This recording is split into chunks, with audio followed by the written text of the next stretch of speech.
Hello,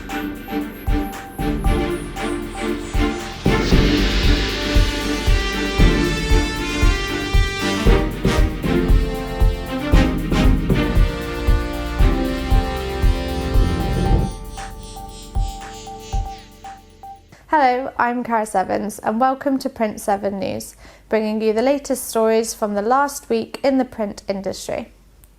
This week, IES celebrates 30-year mark, HP helps to save our oceans, how to make the move to be greener, and IPIA celebrates community spirit.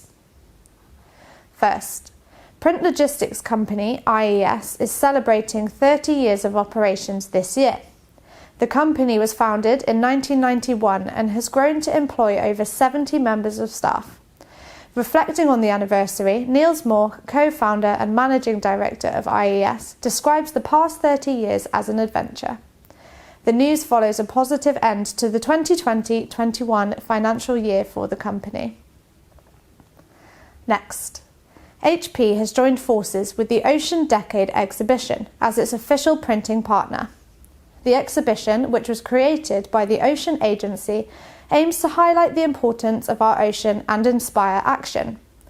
HP will produce the art using water-based inks and HP latex printers, as the technology allows the company to stay true to its dedication to sustainable business practices.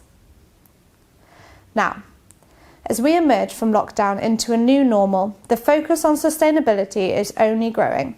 In part 2 of our interview with paper and packaging company Antalis, Chris Green, Director of Visual Communications, tells us about some of the ways companies can make the move to be greener.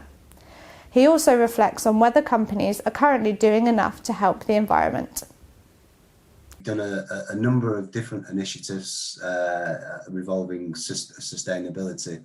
And as I say, I think there is a bit of confusion out there. And the biggest question that customers seem to have is how do I, make the first move into this type of area? And I think there's no easy answer to that. It's a lot of small things that build up to a bigger focus. But I think to have a declaration of wanting to be more sustainable is the first step. And we've done a similar thing within our visual communications part of our business.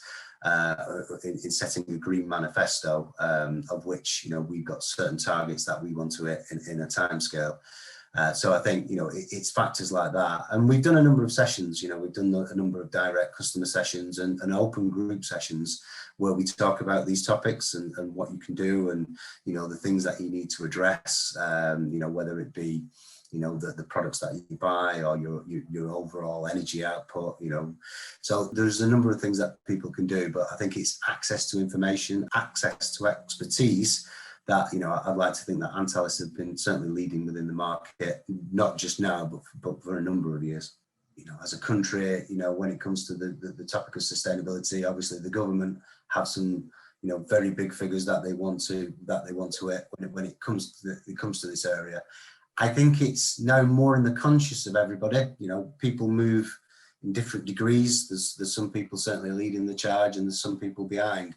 But I think the one thing's for certain is that it will be certainly on the agenda of all companies at some stage, and I think, the thing about legislation is it tends to drive the cost impact and the cost of things, and as I say, what we certainly have done is seen the narrowing of certain prices, whether it comes to products or the increase, in the cost of recycling, to put things into landfill now. If you look at the rate of increase that's happened, over a number of years now, that's been a focus of government in terms of legislation and increasing that cost. So it's, that combination of, driving things away from landfill and more into recyclable options, and then having more recyclable options at lower cost and more achievable commercial prices is certainly coming into scope. So I think, where people have feared in the past to look at sustainability, I think that's really becoming, part and parcel of everybody's business at the moment. As I say, there's different degrees. Can we do more as an industry? Absolutely, we can always do more. But I've certainly attended a lot more roundtable panel discussions on these topics. So I think, from a manufacturing perspective, a distribution perspective, and a customer, printer perspective, it's certainly a lot more prevalent than it's ever been.